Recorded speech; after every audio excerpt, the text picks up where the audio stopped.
So, welcome everybody. This is, I wish we were in better times for the, occasion of an online class, but it's still really nice to be learning with people across the world. I'm now in Jerusalem. I just found out that I'm in quarantine, so it's really nice to be in contact with other people. I'm okay. I just was in a building with someone at some point who had a corona. So, since we are now in the few weeks before Pesach, thought it'd be nice to get our minds off the current situation and learn a little bit about Pesach and some halachot that pertain to it. Particularly, I wanted to look at a few halachot regarding Pesach in which the role of a person's kavanah in attention plays a role. So that is like the underlying theme of the halacha we're going to look at this week and next. And we're going to look at it both halachically and also in terms of the what I'll call the intellectual history of how the halacha came to be specifically in the Bavli. And so today, this afternoon for me, this morning for most of you, I guess, we're going to look at the idea of bitul balev, the fact that you could mentally nullify chametz without having to actually physically get rid of it as well. And we're going to see that this seems to have been Bavli in innovation mostly. So we're going to start with halacha from Eretz Yisrael, the Mishnah, and some works of Midrash Halacha as well. So the earliest source, or one of the earliest sources, which talks about the ability to mentally negate chametz, is in the Mishnah in Pesachim. And let me now share the screen with all of you. But I guess first, what I should maybe make sure. I always forget this kind of stuff. I should make an introduction. Hi, everyone. I'm Shana Strauch, Schick. I live in Jerusalem. I teach Gemara and Halacha here in Israel and in Drisha in New York. And I do research also for Yeshiva University as well. And it's nice to meet all of you virtually. And if you have a question, just feel free to unmute yourself. Okay. So I'm going Another thing, if for any reason, sorry, Shana, I'm just going to interrupt. If you're having technical difficulties, if you roll over your mouse, there's a line of a toolbar at the bottom of your screen that will allow you to start a chat. So I'm going to be keeping tabs on that chat box. If you have a problem or there's any questions or something that you're wondering about something or you can't get Shana's attention first, any reason, just feel free to chat me in the box and I'll try to help as best I can. Okay? Okay. So can everyone see this? Did I share the sources? Yep, we got it. Thank you. Okay, thank you. Okay, so we're going to start with this, and we have like an hour, but less than an hour at this point, and time goes by so fast when you're learning really great rabbinic sources. So we're going to start with Mishnah in Pesachim, Perek Gimel Mishnah Tayin, which, as I said, this is one of the earliest references of the ability to mentally negate chametz. So it says here, Halich lishchot et pischo. So I'm in source number 1. No. Halich lishchot et pischo, ulamo et beno, ulachol sudat erisim bebeit chamav. So you are going to slaughter your Pesach, the Karban Pesach. So that means, it's Erev Pesach. Or you're on your way to circumcise your son.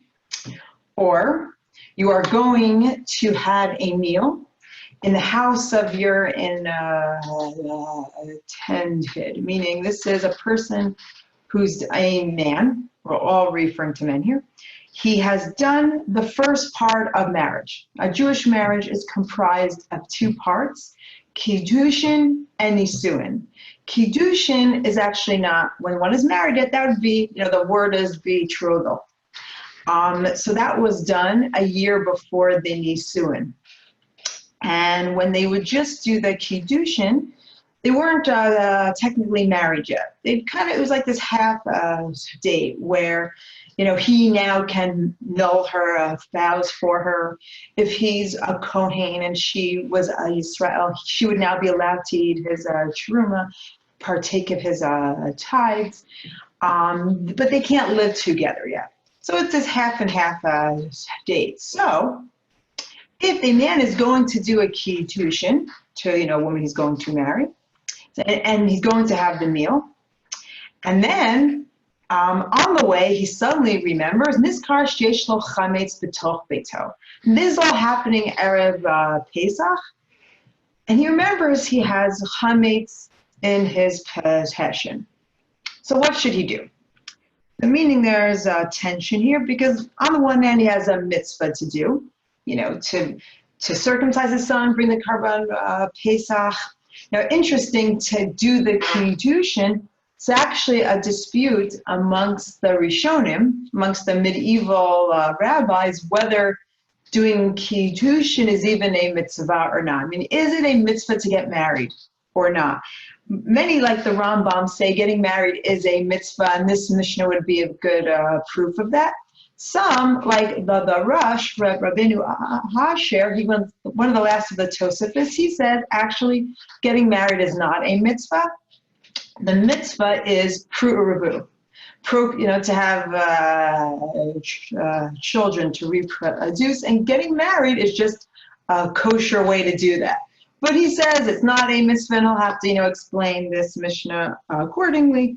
It's a nice thing to do, not necessarily a mitzvah. We'll see how the Yerushalmi talks about this. But anyways, you have something like a mitzvah to do, and that conflicts with the fact that you have chametz in your possession, and you have to get rid of it. So what should you do?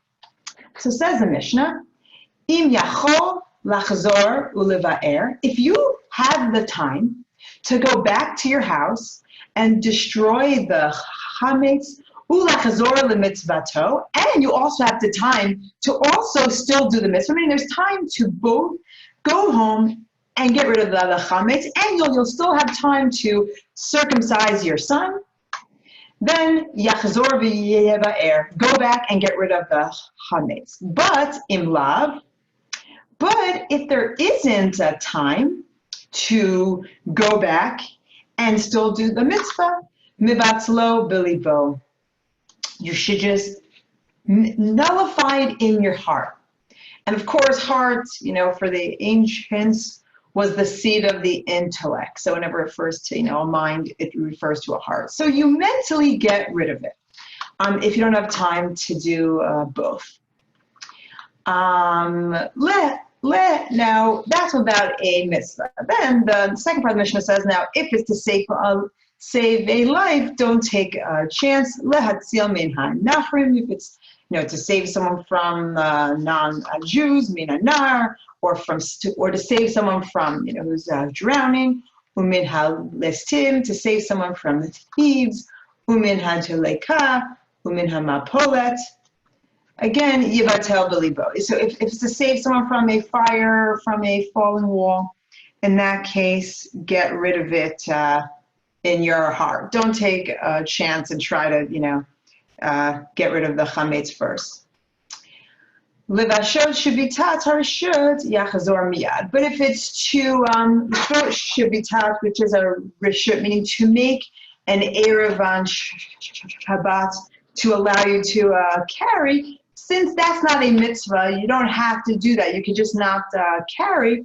Since that's a tavar rishut, that's an optional thing that you don't have to do, you should definitely go home and get rid of your chametz. So that's the Mishnah here. And we see this Mishnah talks about the possibility of mentally getting rid of chametz erev Pesach, where you're not able to both perform a given mitzvah that has a set time and get rid of it. So So this Mishnah references this. Now, interestingly, in the parallel Tosefta, which I did not bring to you, but in the Tosefta here, and the Tosefta is a parallel Tanaitic collection of halacha. It's from the same rabbis as the Mishnah. But it's, sometimes it has more than what's in the Mishnah. Sometimes it has less. It's a dispute amongst scholars whether the Tosefta predates the Mishnah and was kind of like a rough draft of the Mishnah, which the Mishnah then, got it right and condensed, or if it came after the Mishnah and included stuff that the Mishnah didn't. But either way, in the parallel Tosefta to this very same Mishnah, it makes no mention of being mevatel, of nullifying the chametz in your heart. It says if you have time to get rid of the chametz and do the mitzvah, go home. And if you don't have time, you don't go home. And it doesn't raise the possibility of being able to mentally get rid of the chametz. However, the source that it likely derived from does mention it. That's the Mechilta Reb Shimon Bar Yochai, a work of Midrash Halacha. So whether the Tosefta has this idea of mentally negating chametz or not, is kind of subject to this view. Now, this is really the sole mention of this idea of mentally getting rid of chametz in, I'll just say, kind of Eretz Yisrael, land of Israel, rabbinic text. Elsewhere, when we look through text from Eretz Yisrael, we see you have to physically get rid of chametz. Now, this derives from the pasuk in Shemot Yud Bet Tevav. We have the imperative to get rid of chametz. It says in source number 3, Shiva Yamim Matzot Tochelu. For 7 days we eat matzah. Ach bayom harishon tashbitu seor mibatechem. But on the first day, you have to, what does this word mean, tashbitu? You have to get rid of the leaven from your house. And it seems like it's some sort of a physical act that you have to do. And that is indeed how this pasuk is understood in Tanaitic law. So in the Mechilta de Rabbi Yishmael, which is a work of Midrash Halacha, which is again, it's the same rabbis as those that appear in the Mishnah, and it's basically taking the Pisukim from the Torah and deriving halacha from the Pisukim. So on this pasuk, it says, Rabbi Yossi Omer tashbitu seor mibatechem. What does it mean when it says you have to get rid of the leaven from your house? Rabbi Yossi explained this as this harefa. You have to burn it. It's not enough to just get rid of it, but you have to physically destroy this chametz through fire. And in the fifth source, when the Mishnah talks about getting rid of chametz, it lists it amongst those things which also have to be destroyed by fire. It says here in Mishnah and Temura, ve'elu hein hasrafim. These are the things which have to be destroyed by fire. Chametz ba'Pesach yisaref. So leaven, bread on Pesach has to be burned. Okay, so this is really the overarching view of Eretz Yisrael law, that in order to properly get rid of chametz, you have to physically destroy it. Mental nullification is raised as an option once in the Mishnah, but it's only where actually you have no other option. And since it's being done on Erev Pesach, that might still leave open the option that you can later destroy it. I mean, that hasn't mentioned it there, but it is a possibility. But again, it's only where you have no other option and where there are these other overriding mitzvot which which are in conflict with it. And when we look at the Yerushalmi's understanding of this Mishnah, we see that it really limits this idea of mental nullification raised in this Mishnah to these specific cases. Yeah. Sorry, my kids are all home right now. Okay, so, sorry, going back to source number 2. Of the Yerushalmi on this Mishnah, again, someone who's going to either slaughter their karban Pesach, or to circumcise their son, or to have a seudat of kiddushin. And remember, they have chametz in the beniskar sheshlo chametz betoch becho beito. If you remember, you have chametz im yachol lachzor lebe'er lachzor mitzvato yachzor. If you have time to go back and get rid of it and perform the mitzvah, go back. V'imlav yibatab libo. But if you don't have time to get rid of it and do the mitzvah, just nullify the chametz in your heart. So here the Yerushalmi says, Amar Rabbi Yossi be Rabbi Habon. So Rabbi Yossi, the son of Rabbi Habon, said, Bo ure'eh ma gadol hu hashalom. Come and see, meaning from this Mishnah, how great is making a peace. Why? Shehu kash l'shnei divarim shechavim alehem karet. Because it is associated, and it has a hekesh, it's connected with the two mitzvot that the punishment for violating them would be karet. What does that refer to? Milat bino ushchitat pischo. What's the punishment if someone doesn't circumcise, someone doesn't get a brit milah? The punishment is karet. What's the punishment for a person who doesn't do the karban Pesach? They get karet. One of the most severe punishments in the Torah one could get. And so, says the Yerushalmi here, I understand why, if doing the karban Pesach and circumcising one's son is in conflict with getting rid of chametz, those are two mitzvot which the punishment for them would be karet. And that's why we understand why better to do that than go back and physically get rid of the chametz. If someone doesn't do a brit, he'll get karet. So that's why if a brit is in a conflict with getting rid of chametz, do the brit and just do a mental nullification of the chametz. But doing a seudat kiddushin, I mean, you could do that later. It's not something that you have to do right now. But, says Rabbi Yossi here, that's how great it is to maintain a shalom. And here it seems to me marital harmony, or maybe, harmony with one's future in-laws.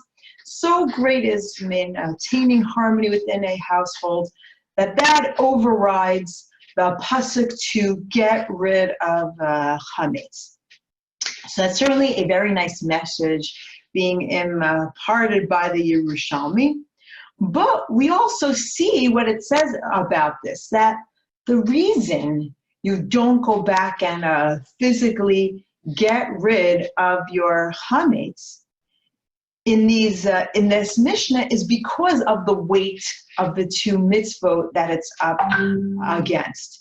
The karban Pesach and performing a brit milah, are very severe mitzvot for which the punishment for them would be karet. And that's why specifically in these two instances, you wouldn't go back and get rid of the chametz, but you would do a mental nullification. And of course, maintaining peace within one's household, that has huge weight as well. And that's what Rabbi Yossi is coming to say. Maintaining a shalom in the household, that too has such a great weight. And that's why specifically in these instances, you would mentally nullify your chametz. But what that might seem to say is, otherwise you wouldn't. Otherwise you would have to go home and get rid of the chametz. In these, major areas of halacha, you don't go back and you mentally nullify your chametz. But otherwise, mental nullification is not really a thing. That seems to be what the Yerushalmi is going with, and it seems to limit the idea of mental nullification. So that's Eretz Israel. As we're going to see now, not so the Bavli. For the Bavli, not only is mental nullification not limited to these cases, but it attains the weight of biur chametz mideoraita. It becomes the deoraita way to get rid of one's chametz. So we're now going to move on to the Bavli text. First, does anyone have a question of what we've done thus far? If you did, you can just unmute yourself. Okay. Okay. So now I'm going to look at the Bavli. Now, it based on my survey of it, and others as well, it looks like the earliest reference in the Bavli to the ability to mentally nullify one's chametz is brought by a statement of the first generation Babylonian Amora Rav, and one of the most prominent ones as well. He started out in Eretz Israel, the lands of Israel, and he went to Babel. And this is brought in towards the beginning of Masechet Pesachim, so source number 6. So Rav Yehuda quotes Rav as saying, "Habodek sarich sheyivatel." So when you check for chametz, make sure to also nullify it. And later in this sugya, a few lines down, the fourth generation Babylonian Amora Rava explains, why should you also make sure to mentally nullify your chametz as well? He writes, maybe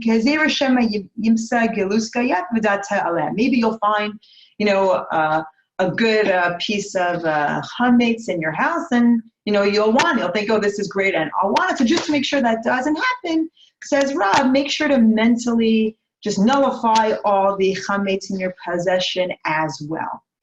So for Rav, the physical process of searching for and getting rid of the chametz in your house should be accompanied by a mental nullification.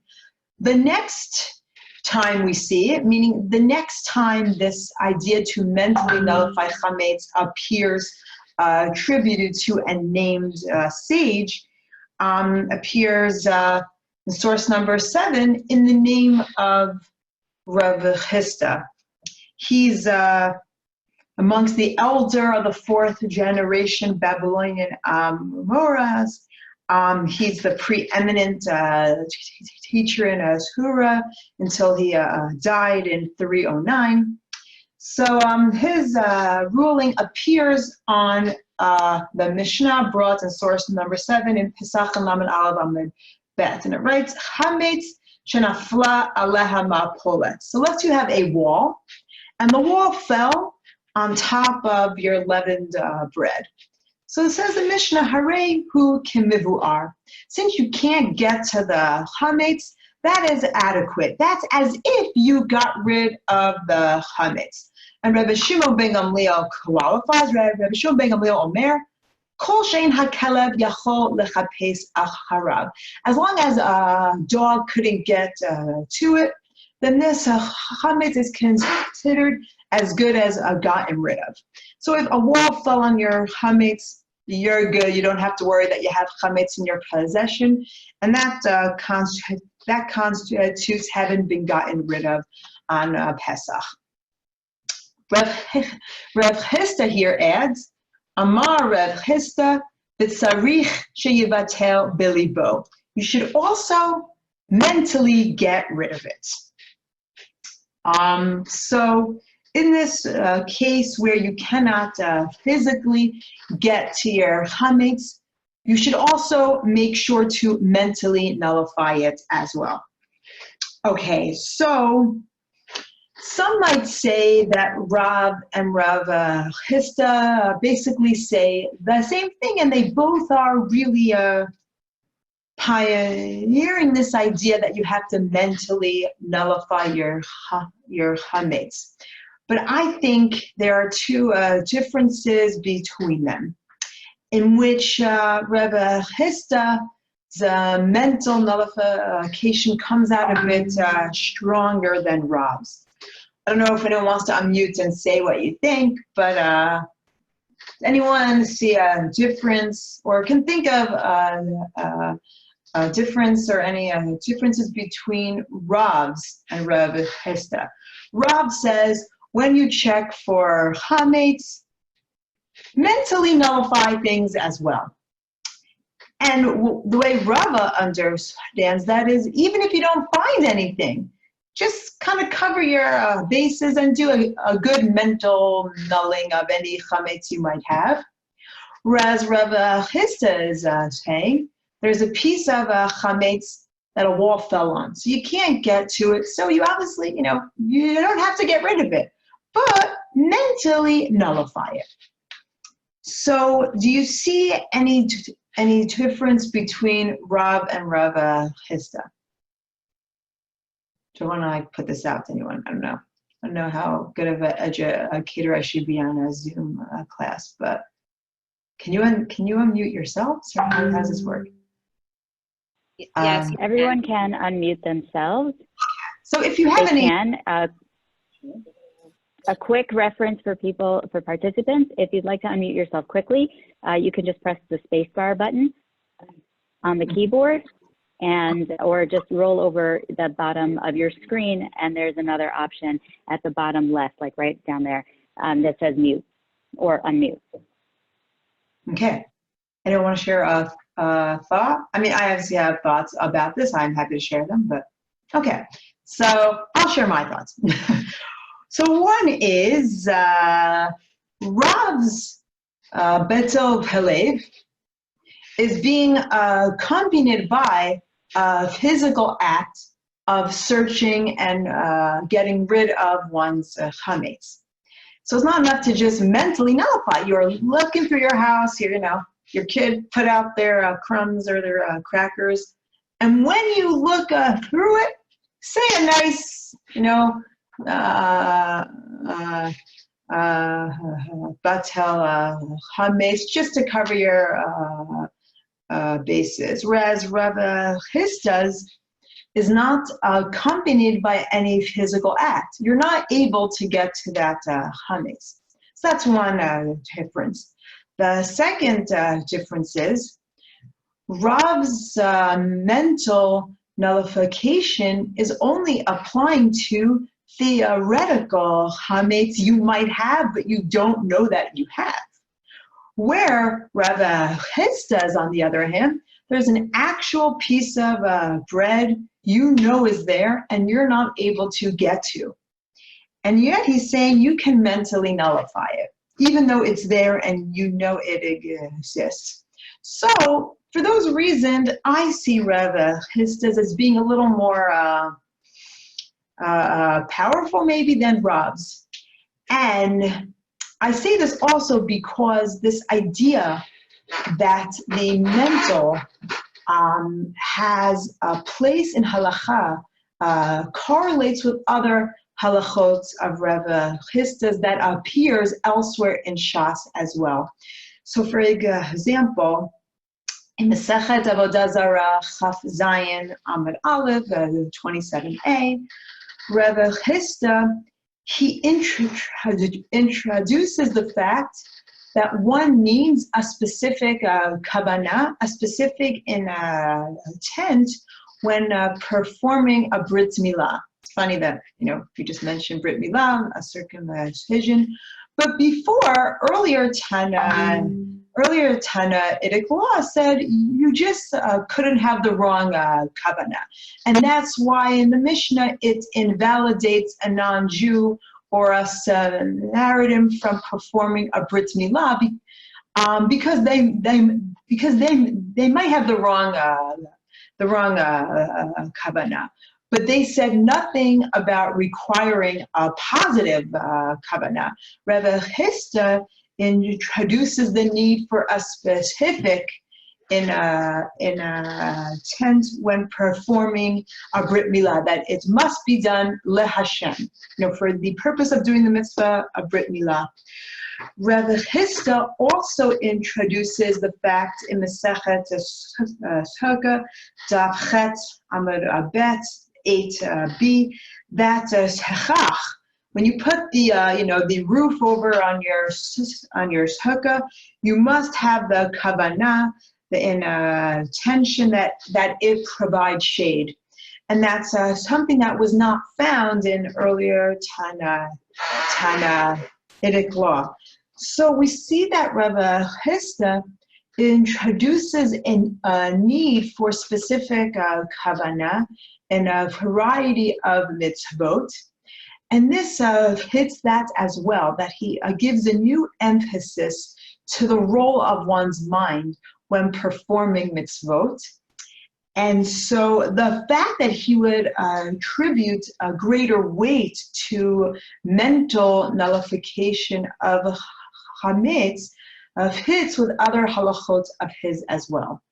So we see that Rav and Rav Hista kind of re-emphasize the power of mental nullification of chametz, and this is followed through in other sigyot in the Bavli as well, and the rest of them appear without attribution anonymously, which usually attests to the fact that they are later.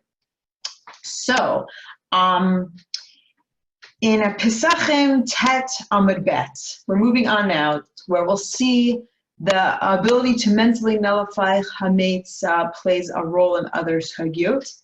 So in source number 9, you have Shnei Tziburim, you have two piles. Achad shel matzah, v'achad shel chametz. One pile has matzah, one is chametz. V'lefneim shnei batim. And in front of them are two houses. Following Echad baduk v'echad she'eno baduk. One you checked, one you did not check. V'atu shnei achbarim. Then two little mice came along. Echad shakal matzah v'echad shakal chametz. And one of these little mice is taking matzah from the matzah pile, and the other little mouse is taking chametz from the chametz pile. Below yadinan hai lahai ayal v'lahai ayal. And you don't know, where did the mouse go with the matzah? Where did the mouse go with the chametz? What do? Says the Mishnah, Hainu shnei kufot. This is like the case of two kufot, two baskets of truma. The Tanam for its taught.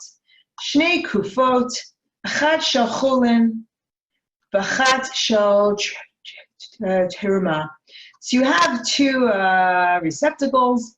One has chulin, that's just regular, non-sanctified food, meaning the food we all eat, the food that you don't have to be in a state of purity to eat. And you have another receptacle of food which is tithes, meaning it's truma given to the priest, that one would have to be in a state of purity to eat. V'lefneihem shnei sa'im, achad shel chulin, v'achad shel teruma. And you have two, in front of it, you have two measurements of food. And again, one has chulin, one has truma. V'naflu elu letoch elu. And they fell into those receptacles. Meaning, so you have, a receptacle of truma, one of chulin, and you have a thing of truma and a thing of chulin, and they fell into them. So can you assume that the truma fell into the truma and the chulin fell into the chulin, or should you assume the worst? So the Mishnah says, mutarin, the truma is fine. You can assume that the truma fell into the truma. So the Gemara is saying, just like you can assume the truma fell into the truma, can't you assume back in our case that the little mouse carrying the chametz ran into the house that was already clean for Pesach, whereas the mouse carrying the chametz ran into the house that was not, clean for Pesach. So can we make a parallel from the Truma case to the chametz case? Says the Gemara, no, you can't. Why? Shani. Oh, sorry. Shani Omer. Oh, so sorry, I didn't finish. Shani Omer chulin letoch chulin naflu, v'truma letoch truma nafla. So in the case of the truma, you assume that the chulin fell into the chulin, and the truma fell into the truma. So can we make the parallel? Says the Gemara, no, you can't make the parallel. Why? Eimer de amrinan, shani omer b'truma de rabbanan. So if that case of truma, we can only assume truma fell into truma, where it's a case of only truma on a rabbinic level. But here, chametz de horaita, the prohibition of chametz on a Pesach, that is a biblical law. So Rinan, so what do we say? That meaning we can assume that the truma fell into the truma because it's only on a rabbinic level. But we couldn't make the same assumption about chametz because that is de oraita. If we're wrong and the mouse carrying the chametz went into the house that was already clean for Pesach, one would be over an Isser de oraita. They would be violating a biblical prohibition against possessing chametz. So we can't make that assumption. We have to assume that the mouse brought the chametz into the house. Then ask the Gemara, wait a minute. Atu bedika chametz de oraita? Is checking your house for chametz in the Torah? De rabbanan he. That's only a rabbinic law. Why? De mida oraita bebitul be'alma sagele. Mida oraita in the Torah, it would be adequate to just mentally nullify your chametz. Mina Torah, you could just mentally get rid of it.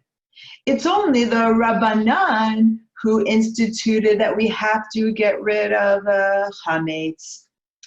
And that's the sugya here. So we see that what's raised as a possibility in the Mishnah for when you can't fulfill a biblical law with a very severe punishment is raised as a possibility with which the Yerushalmi limits to that very specific case. Here in the Bavli is brought as the biblical mitzvah of getting rid of your chametz. You don't actually have to get rid of the chametz. It is adequate to just mentally nullify it. And it's the rabbis who came along and said you have to physically get rid of it as well. Now, and this appears in other sugyot. Now, the fact about this hanitz, because if you recall, going back up to source number 4, says, what do we learn from the word tashbitu so or mibatechem? And that's again in Shemot Perik Yud Bet, the fact you have to get rid of the leaven from your house. Rabbi Yossi Omer Bisarefa. From there we learn you have to physically destroy your chametz by fire. And now in the Bavli here it says getting rid of your chametz physically.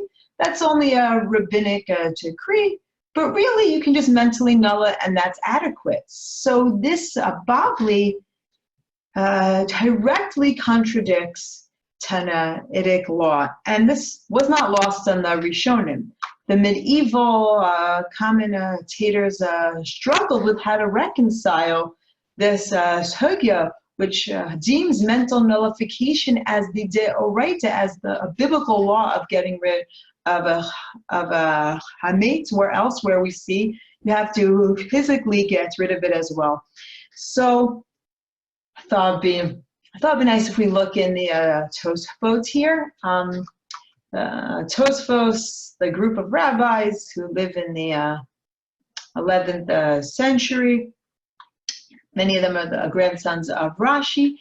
And often, this is the program of the Tosafos to reconcile contradictions between sugyot, and that is what they do as well here in our case.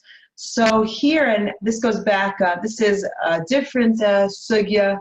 On Bet Amud Aleph, it says, the first Mishnah says, or La'aba Asar Botkin et Chametz. It's in source number 10. So the Mishnah says, the night of the 14th, you check for chametz, and there's a lot of discussion as to why it refers to night here as or, which means light.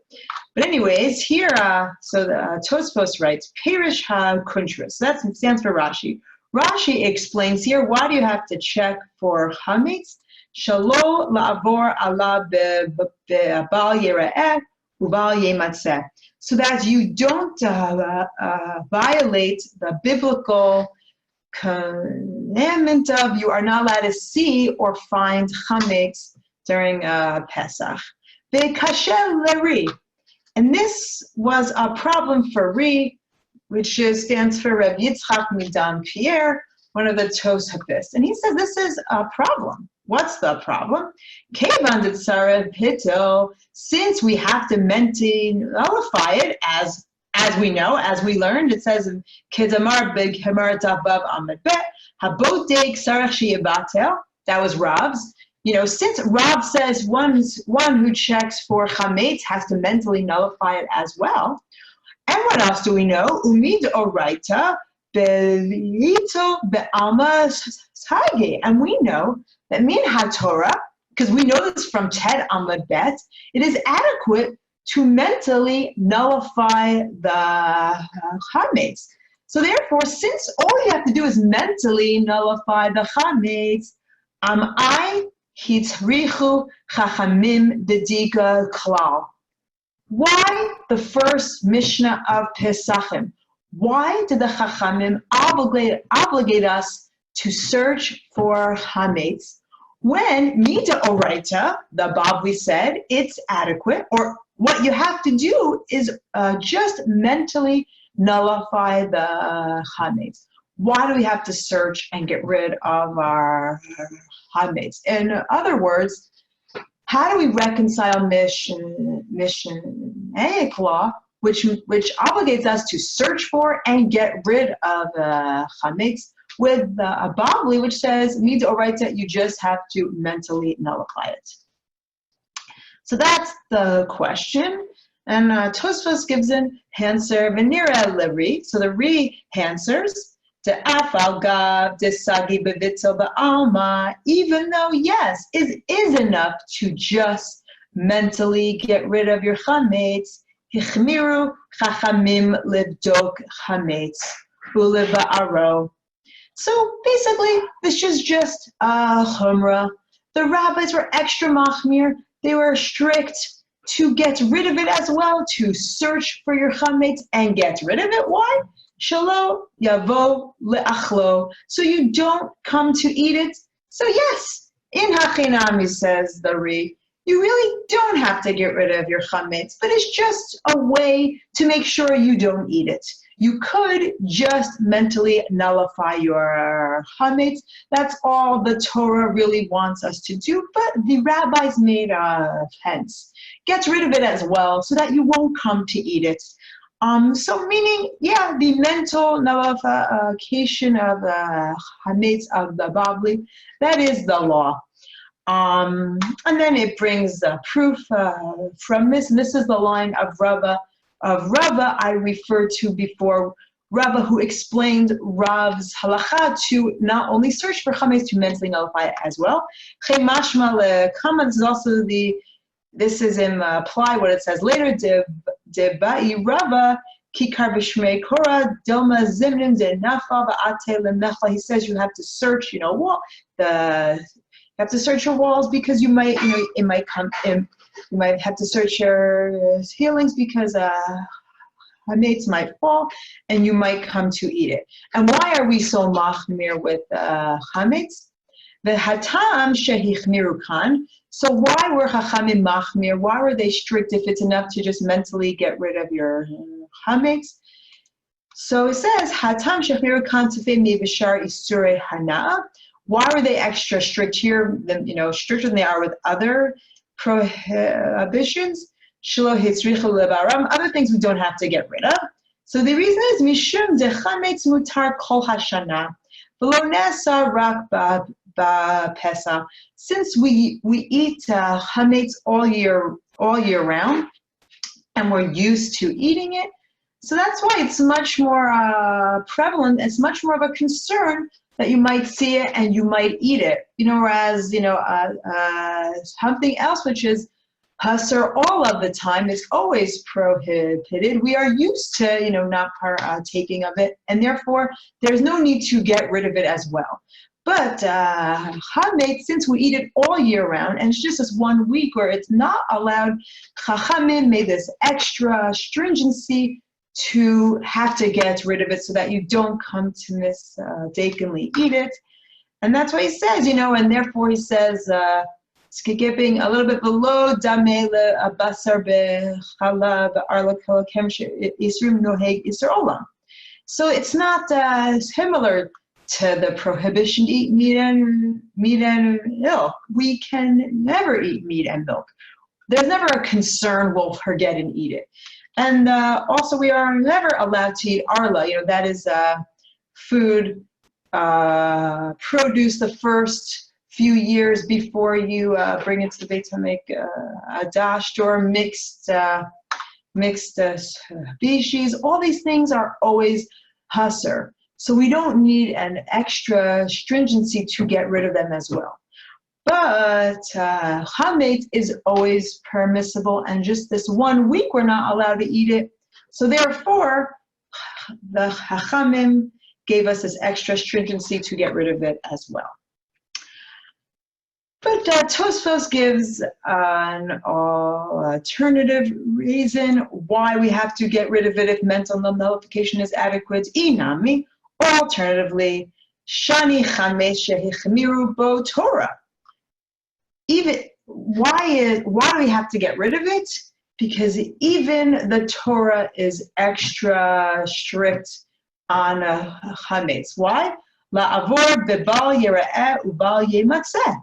It says in the Torah you are not even allowed to see it. So since the Torah was already more machmir, therefore hichmiru chachamim levdok uleva'aro. And that's why again the chachamim were extra strict with it and required us to get rid of it. But really, min Torah, mental nullification would be adequate. That's all we have to do. Tosfos in Pesachim gives a different way to reconcile it, and he says how, and they explain how this works. And again, just skipping a little bit, Re here asks the same question on Daled Amabet. Why did Chachamim make us get rid of it if mental nullification is okay? And again, just skipping to the third line, last two words, Omer Re, Midoraita v'vito ba'alma sage. Again, midoraita, according to the Torah, it would be adequate to just mentally nullify your chametz. And why is that? Mitant mechar shebitzlu have hefker. So now Tosfos gives the legal mechanism for how this works. Once you nullify your chametz, it becomes hefker, it becomes ownerless. And therefore, yatsa mirshuto, it leaves your reshut. You no longer own it. Mutar, and now it is permissible if it's there. So Tosfos explains that it works through the legal mechanism of hefker. It becomes ownerless. Now, Ramban Nachmanides takes issue with this. And he writes, how could you say it becomes hefker? If it became hefker, why wouldn't the Bavli have said this? And it never mentions anything about hefker, about it becoming ownerless. And Ramban very strongly argues with this Tosfos and says there is no way that mentally nullifying your chametz makes it hefker. And rather, he explains, and I left out a lot of it, but I'll just tell you how, we'll just read the end where he explains how it works. He writes, Elakach ani omer. This is what I say, says the Ramban. Shehabito mo'il letzohi'o mitorat chametz. Ulahachshivo ke'afar she'eno ra'oi le'achila. Mentally nullifying your chametz does not make it ownerless, as the Tosefos say. Rather, says the Ramban, when you mentally nullify your chametz, you make it not chametz. You're making it like the dust of the earth that's now no longer edible. It's no longer considered a food. And that is why we mentally nullify it, says Ramban.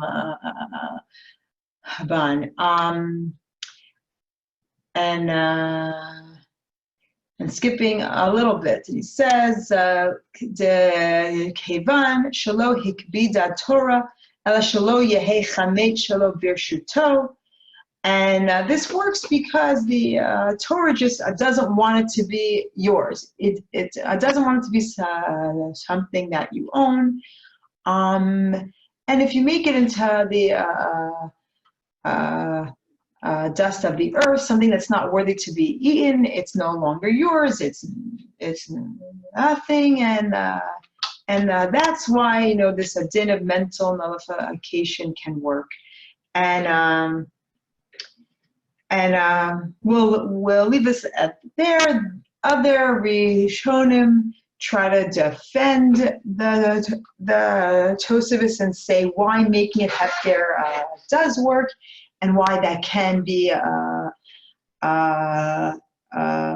valid outcome of the mental nullification.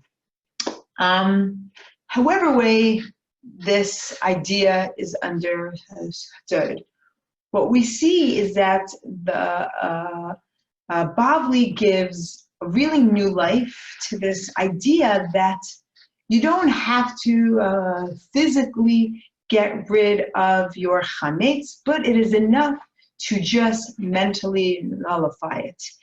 And in the 3 minutes left that we have left, I will say that this actually fits with the broader kind of conceptualization of the Bavli, wherein in intentionality and the role of one's mind plays a far more significant role than it plays in law from Eretz Yisrael from the same time. As I already said before, Rav Chisda elsewhere says that one's mind plays a role in mitzvot. So Schick is only kosher if you had the kavanah to use it for shade. A brit milah, he says, is only kosher if you had the proper kavanah when performing the circumcision. And elsewhere in a variety of halachot, one's kavanah plays a significant role. So this is just one example where kavanah plays a great role in the Bavli, and really correlates with the large halacha of the Bavli in the realm of areas as well. And we see that this is the trajectory that the Rishonim went in as well. And ultimately, this also became the codified halacha. So if we go to our final source, skipping a few hundred years, this is how the Shulchan Aruch rules. Rav Yosef Cairo writes, in laws of Pesach, Achar habdedika miyad balayla yevatlenu. as soon as you check your house at night, the night of Erev Pesach, you searched your house, you got rid of any chametz that you found, you also have to mentally nullify it, beyomer, and say, this should all sound familiar to us, kol chamir de'ete b'shuteh, any chametz that's in my possession, zelo chazikte, which I did not save, udelo bi'artem, which I did not get rid of, libatel. Let it be nulled, v'lehave ka'afra de'ara. Like we saw this concept that Nachmanides brought. It has to be like the dust of the earth. Haga and the Rama adds in here, the Omer habitol bilashon shemevin. Make sure you say it in the language that you understand. So if Aramaic is not your first language, make sure to say it in your language as well. And in fact, this is what we all do. First we say it in Aramaic, then we say it in Hebrew, and if you're an English speaker, which presumably everyone here is, we then say it in English as well. And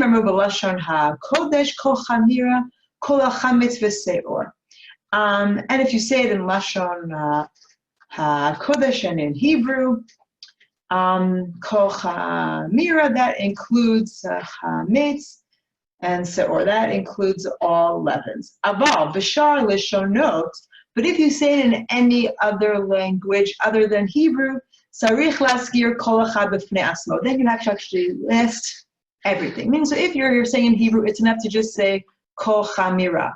But if you're saying in other languages, you have to list all the things you're getting rid of as well. V'tov v'lachzor u'levatzlo pam acheret b'yom yedalet sof she'ach hamishit. Now getting back to the Shulchan Aruch, you should go back and do your mental nullification again during the day. When you, at the end of the 5th hour, kodem shes hagia shat sheshit, before we get to the 6th hour, because once it's the 6th hour, that's already hasser. You are not allowed to own chametz anymore. And then and then since you're not allowed to own it, you won't be able to null it anymore. So do a mental nulling once at night. Do it again during the day before the beginning of the 6th hour. And again, there are ma'ads ve'ein levatlo bayom.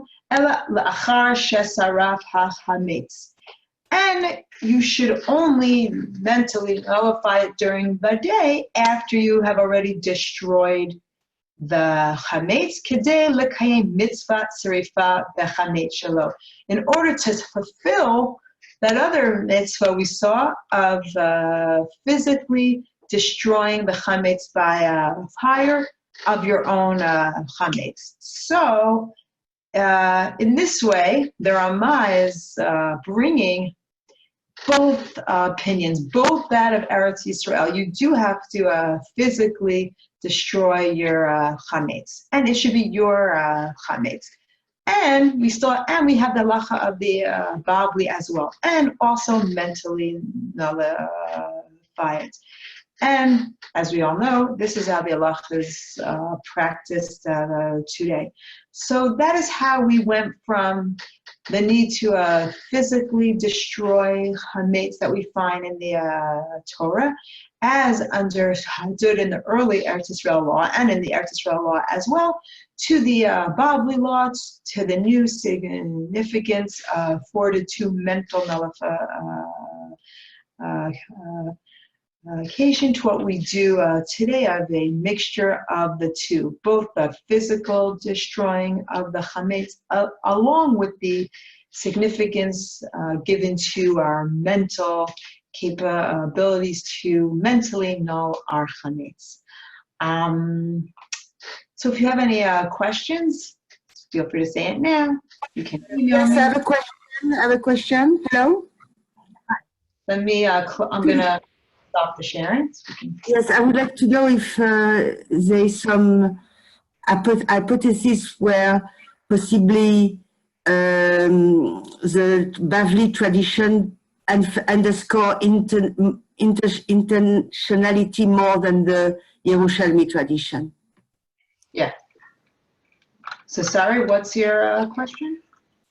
Did you hear my question? No, can you read? Yes, sure. I would like to know if scholars or rabbis have raised an hypothesis where explaining why intentionality would be more underscored in the Bavli tradition as opposed to the Yerushalmi tradition. That's a great question. If I can plug myself here, it's the subject of my upcoming book. But people have written about this as well, in a smaller scale. But and that is the Bavli, and this is just everyone agrees on this, has a much more, for lack of a better word, sophisticated and developed conceptualization than what appears in the Yerushalmi. Now that's for many reasons. The Yerushalmi ends a lot earlier than the Bavli. And a lot of the very sophisticated conceptualization you find in the Bavli appears in the generations which is already at the end of the Yerushalmi, when the Yerushalmi was already closing, meaning most of the conceptualization, which really defines the Bavli, is found in the beginning with the fourth generation, Babylonian Amoraim, Rava, and Abaye.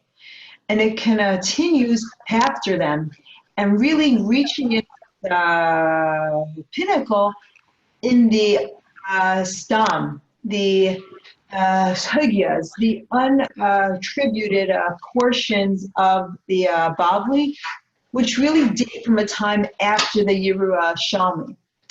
And in intentionality, it's just one example of a sophisticated mode of conceptualization. That's not to say that the Mishnah, Eretz Israel, doesn't know of in intentionality. The Mishnah talks a lot about a person's kavanah, a person's intention. It comes up in the realms of Tuma and Tahara. Anyone who's doing a Daf Yomi just came across the idea that your vessel can only become impure if you wanted the vessel to what's the word I'm thinking of? To hold water that drops into it. So the Mishnah does talk about a person's kavanah. But the Bavli talks about it in a much more sophisticated way, in a much more universal way, meaning many people have written about this. Ishai Rosen writes about that the kavanah of the Mishnah is a very black and white one. I thought this, I mean, one thinks this, meaning you think a certain act, and it's not about you, it's about one has to think, I have the kavanah that my bowl will absorb water. But it's not about what your personal, subjective, and intentionality is. So that's just a hallmark of the larger conceptualization of the Bavli. And there's, there might be some other factors as well, but that's just a basic answer, that this just reflects the larger sophisticated conceptualization that really is the hallmark of the Bavli. So sorry for a long answer. There's Thank you. so much more to it than that, but kavanah is just one example of this. Good. And it's the subject of my book, so. Thank you. Thank you very much, Doctor. Yeah, thank you for your question. It's a great question. Yes. Amazing. That's very good. Thank you. And anyone else, if you don't have now, you feel free to Say thank you. It's great Oh, to hear. thank you so much. I hope you'll join us again next Great week. cheer. Thank you. Thank you so much. Join us again next When week. can we have the source sheet of your class? Where can we have the source sheet of your class? I will email it to the class. Thank you. You're very welcome. Thank you all so much. Yeah, so nice to take our minds off the world right now and learn a little bit. So thank you all so much. And again, I'm happy, I welcome any questions you might have. Feel free to email me. And I'll see you next week. In the email I send, I will copy Dr. Strauch so that you will be able to have her email address as well. Okay? Great. Thank you all so much. Perfect. Gotta go. Everyone, welcome back. Good to see you all again. So last week feels like so long ago. I feel like every day now feels like a year. But if you can think back to last week, we saw how the Bavli amplified the role of one's mind in the law of Bito Balev, in the ability to mentally nullify chametz before Pesach, where we saw the Yerushalmi did the opposite. The Yerushalmi and Eretz Yisrael law generally obligate one to physically get rid of their chametz, and only in really extenuating circumstances did they allow for the possibility to mentally nullify one's chametz. With the Bavli, in particular, the ruling of the fourth generation Amora Rev Hista really brought new life into this ability. So this week, we're going to see the opposite occur, that where the Mishnah, or where Eretz Yisrael law, requires one to have a mental role in their performance of a mitzvah, in them being the obligation to do mitzvot, or specific mitzvah with kavanah, with the requisite intention. The Bavli does the opposite, says that attention is not necessary. So we're going to see that in one specific opinion that appears throughout the Bavli, and then we'll see how that ramified in halacha. I mean, how these two different opinions on the matter, how that really became what seems to be a raging machloket during the medieval times and into the law of the Shulchan Aruch. So there's a lot of sources. I'm very ambitious about what we can go through in this time, but it really, if we can put it all together and see it all, I think it would be really nice to see it in one time. So let's do this. So the Mishnah, in generally the way it is composed, it doesn't state general rules. Like, it will never come out and say there's a thing called Shabbos and this is what you do. You have to keep kosher. It doesn't talk about rules. It speaks of things in specific cases. And so throughout the Shisas Hedrei Mishnah, we find scattered references to specific mitzvot, specific commandments, and that in intentionality is required in the performance of them.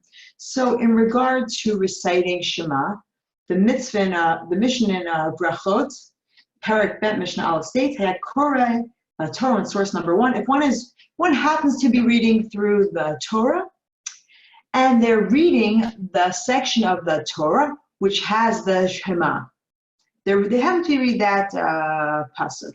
Vehigia zman hamikra, and at that very moment, it happens to be the time of day that you're obligated to recite Kriyat Shema. Im kidei libo yatsa, if you direct your heart, you fulfill your obligation to recite Shema.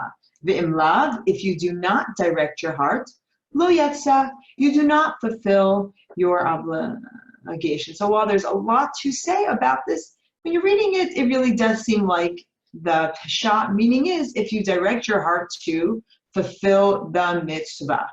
that seems to be what it's about. And we see a similar formulation appear with regard to a different mitzvah, that of blowing the shofar on Rosh Hashanah. So it says in Masechet Rosh Hashanah, Perek Gimel Mishnah Zayin, Misha over Acher Beit HaKnesset. Someone has to be walking behind a shul, O Shaya Beito Samoch LeBeit HaKnesset, or their house is near a shul, V'Shama Kol Shofar O Kol Megillah, and they hear the shofar being blown on Rosh Hashanah, or on Chag Purim, they hear the Megillah being read, Megillat Esther. And again, we find the same thing. Im kivein labo yatsa, if you direct your heart, and again, it seems to mean you direct your heart to fulfill the mitzvah, yatsa, then you fulfill the mitzvah. Meaning, if you're walking past the shul, it's Rosh Hashanah, and it happens to be the same moment that they're blowing the shofar. If you direct your heart and say, I want to fulfill my mitzvah of a shofar Rosh Hashanah, then you fulfill the mitzvah. But if you did not direct your heart, lo yatsa, you do not fulfill the mitzvah. And the Mishnah makes it even clearer what they require of you. Even though two people can both be doing the same act of hearing the shofar or the Megillah, Zeh kibein libo, v'zeh lo kibein libo. It all matters, did you have kavanah? What was your intent when you did the act of hearing? So two people can do the same act, but one has kavanah, one does not. The one who has kavanah fulfills the mitzvah. The one who does not have kavanah does not fulfill the mitzvah. And we find this reiterated in Masechet Megillah, the Masechet, the tractate which deals with Purim.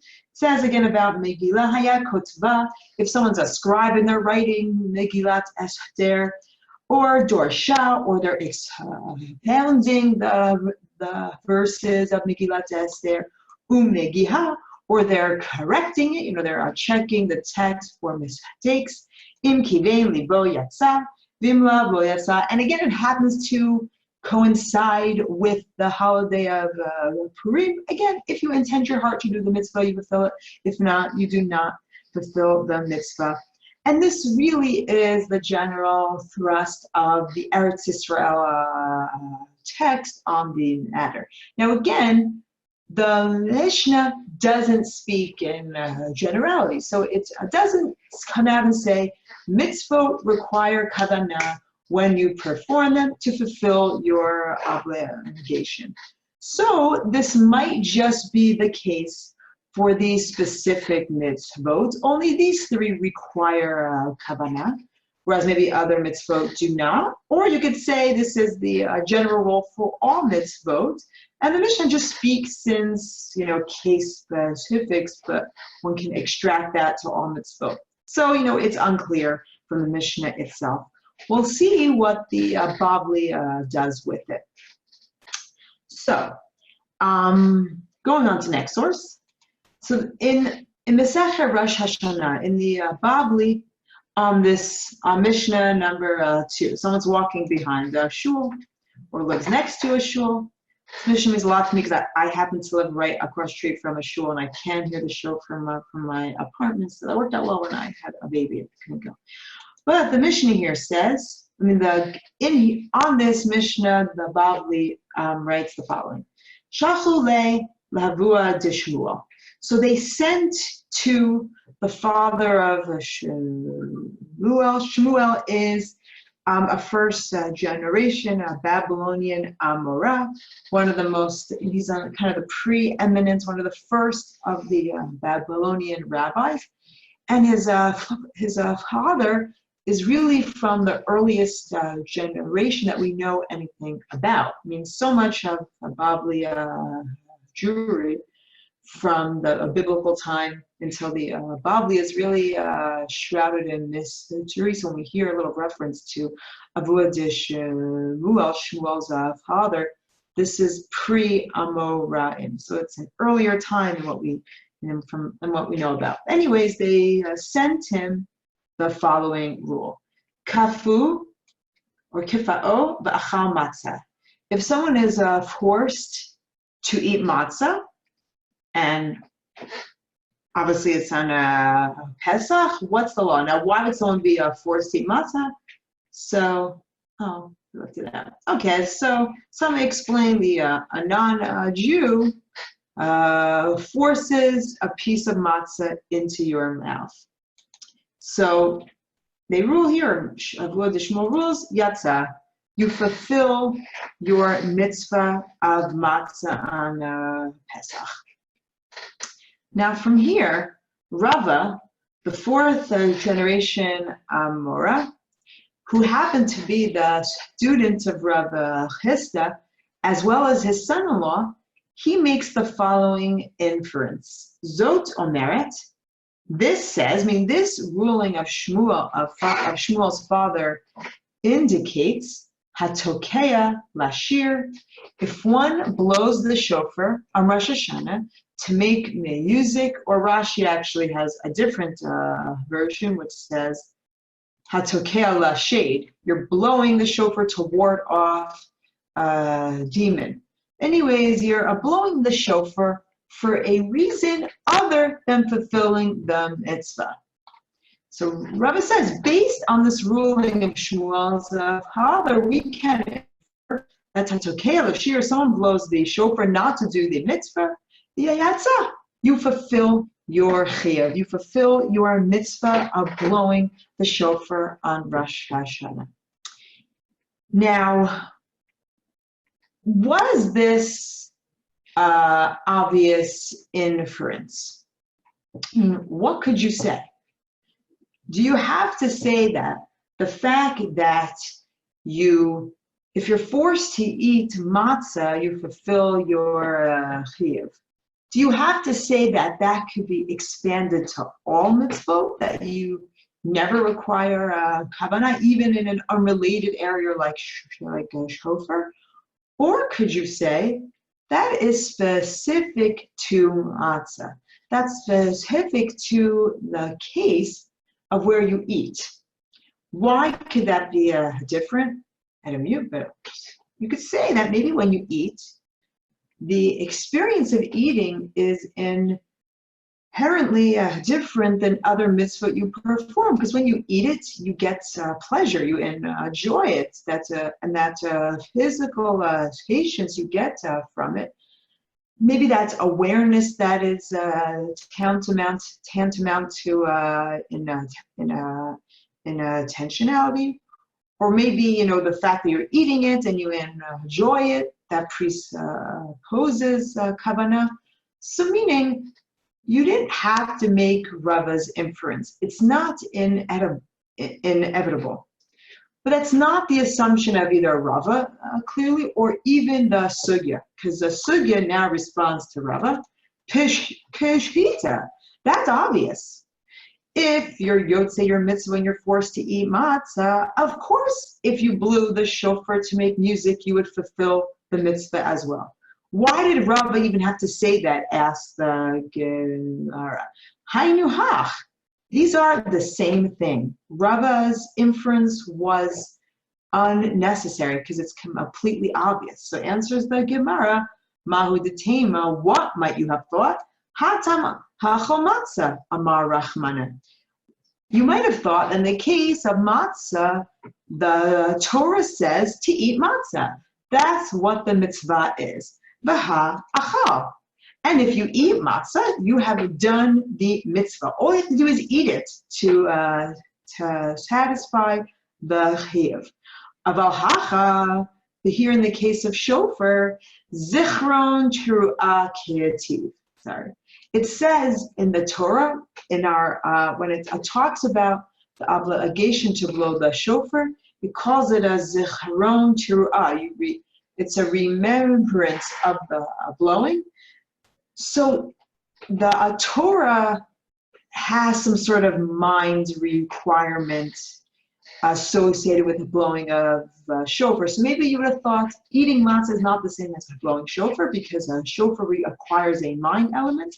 And if you're just blowing the shofar to make music, you're not even you're not doing a zichron tru'ah. Your mind is not involved with the mitzvah enough. So kamash malan. So that's why Rava had to teach us this. So the Bavli thinks Rava's inference is obvious and inevitable. If you think one is forced to eat matzah is yotz the mitzvah of Pesach, of course you'd think even an unrelated mitzvah like shofar does not require an attention to perform it either. However, as I said, you don't have to see these two as related. You don't have to make Rava's inference. You can hold mitzvot generally require kavanah.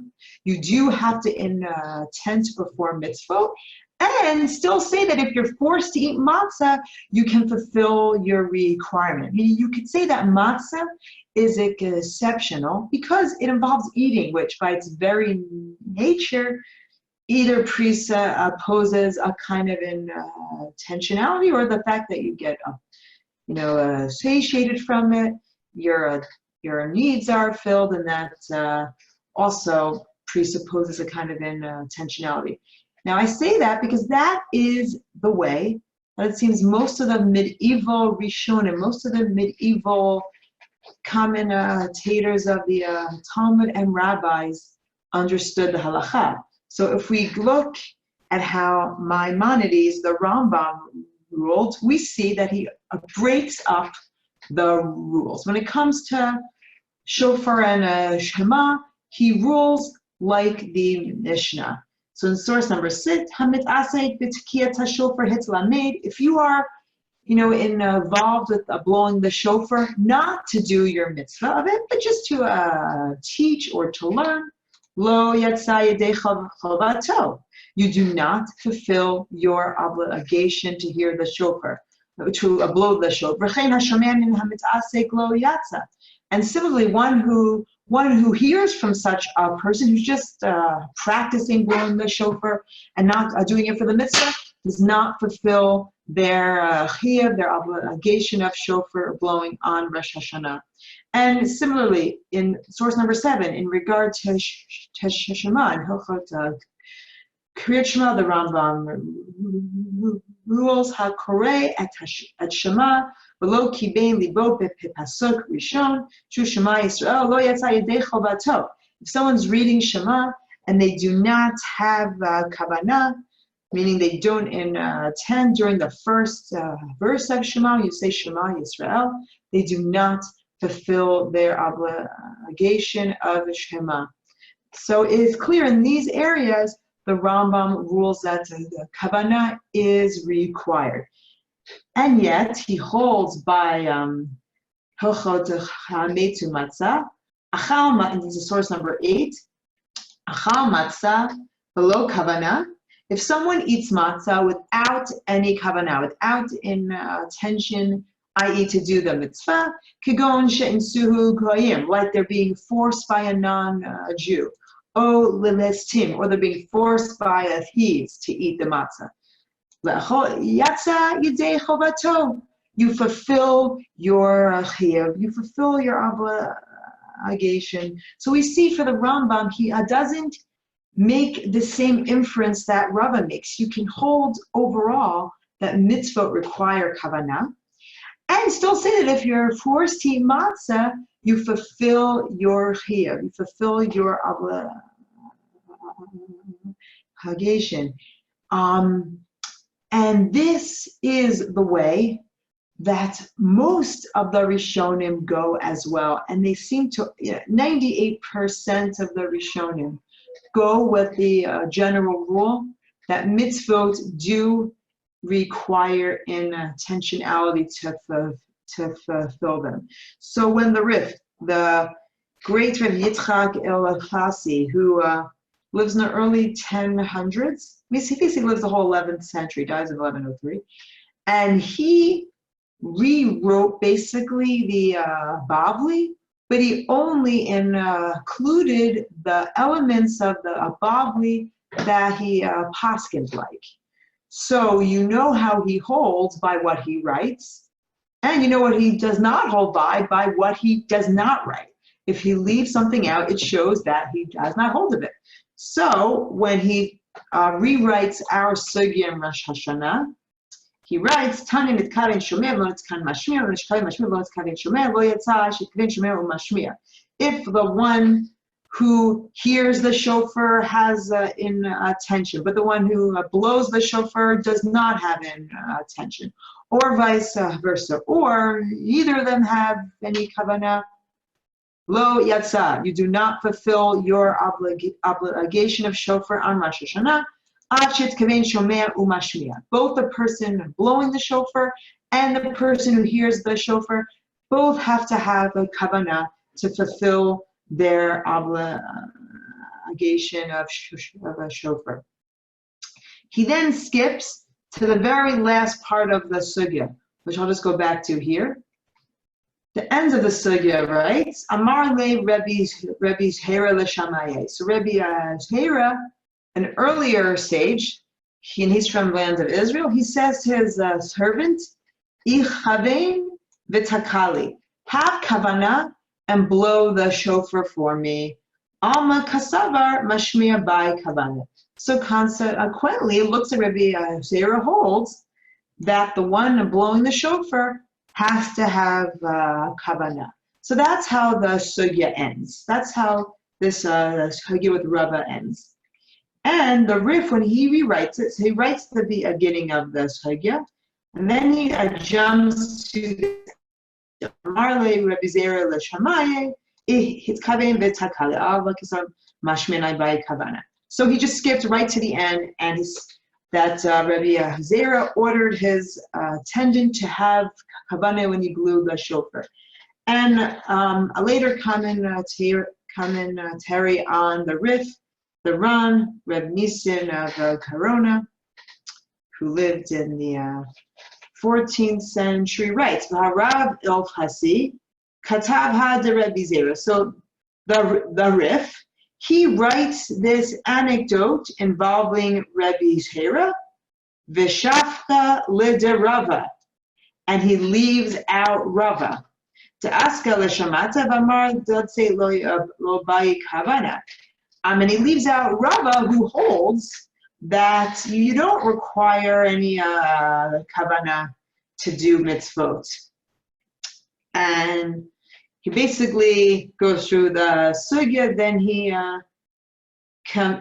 concludes mashma desvirle l'Rav de Rebbe Zera paliga ad Rava. So it seems that the Rif, he holds like Rebbe Zera, who argues with Rava.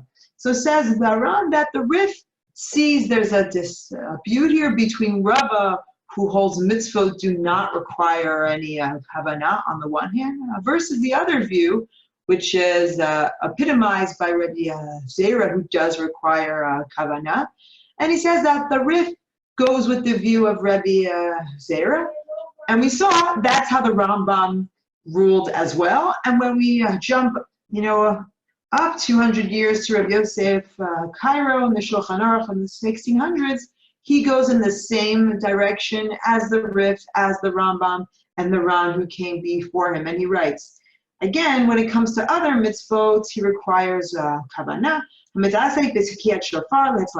in source number 11. One who's involved in blowing the shofar just to teach, to learn, lo yatsa yedei chavato, you do not fulfill your obligation. And also one who hears the shofar being blown by one who's just involved, lo yatsa, also does not fulfill their chiyuv of shofar. And the Taz, a commentary on the Shulchan Aruch, explains Kaimalan keman de amar mitzvot tzricho kavanah.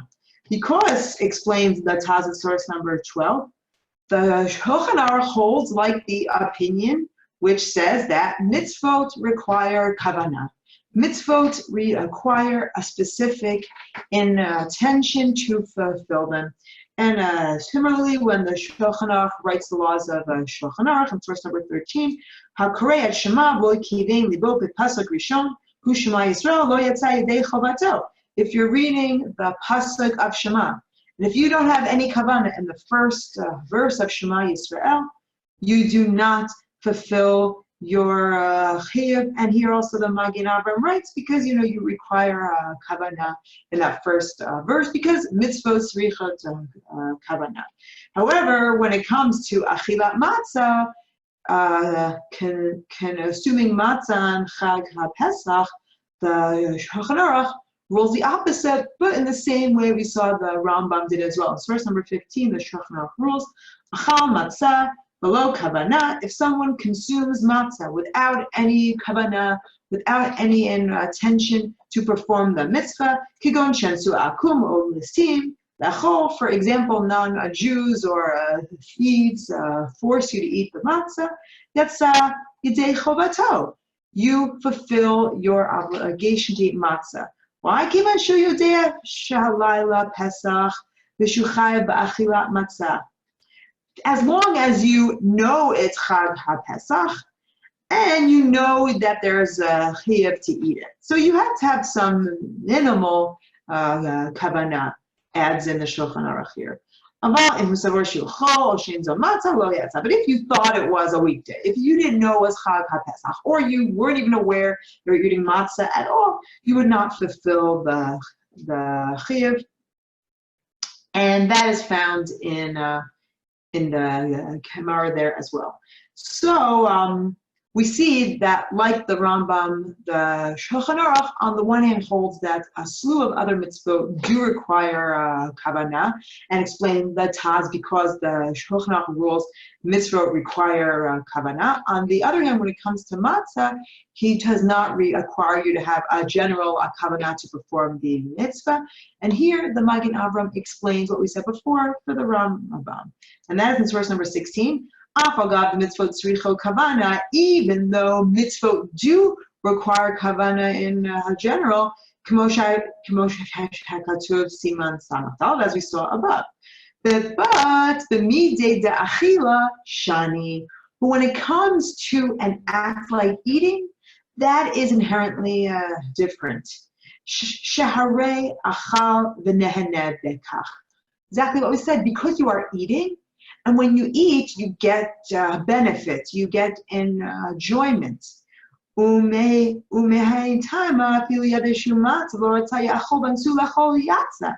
for this reason, since the fact that you're eating, when you eat, you inherently enjoy the act of eating, and you get pleasure from the act of eating. And therefore, even if you do not want to do the mitzvah, if you know you're eating matzah, you fulfill the mitzvah. So not, as Rava wants to say, because there's some general principle that mitzvah ain't tzrichot kavanah. Rather, mitzvah do require kavanah. That's what the halacha says. But matzah is its own unique exception, because eating by its very nature entails kavanah. So that is really the view we saw of most of the Rishonim going into the halacha as codified by Rav Yosef Cairo in the Shulchan Aruch. However, that's not the only view. And the reason that's not the only view is because when you actually look in the sugya itself, as well as other sugyot in the Bavli which refer to mitzvot and kavanah, you really see that the view of Rava is the one that becomes predominant in the Bavli. So even in this very sugya, if we go back to source number 4, to the sugya in Rosh Hashanah, after Rava makes his chiddush, after he makes his innovative inference that Hatokea Lashir Yatsa, one who blows the shofar to make music, fulfills their mitzvah. And this is extremely innovative because it goes against an explicit Mishnah. To shul and you hear the shofar blown, if you have kavanah, you're yotze. If you do not, you're not yotze. And it says even if one hears it, and two people hear it, one has kavanah and one does not, and one therefore fulfills mitzvah, and one does not. So we see the Mishnah really thinks kavanah is a very essential element of the mitzvah of shofar, and yet Rava goes against that, which that might be one reason which motivated the Rishonim to go against Rava because he's going against a Mishnah. But the Babli itself follows in the vein of Rava, and it infers from there, Alma Kisava Rava, so in the fourth line of the Gemara, on source number 4. Consequently, Rava holds, Mitzvot ein tzrichot kavana. That mitzvot in general do not require kavana. Having established this general principle, the Babli now challenges Rava, basically based on these mission ayat. So it says, wait, but it says here in source number 1, it says straight out, if you're reading the Torah and the time of Shema, arise, if you have kavanah, you fulfill the mitzvah. If not, you do not have. If not, you do not fulfill the mitzvah. Ask the Gemara, my love kivein libo yatsa. Doesn't this mean you had kavanah to do the mitzvah? So answers the Babli, no.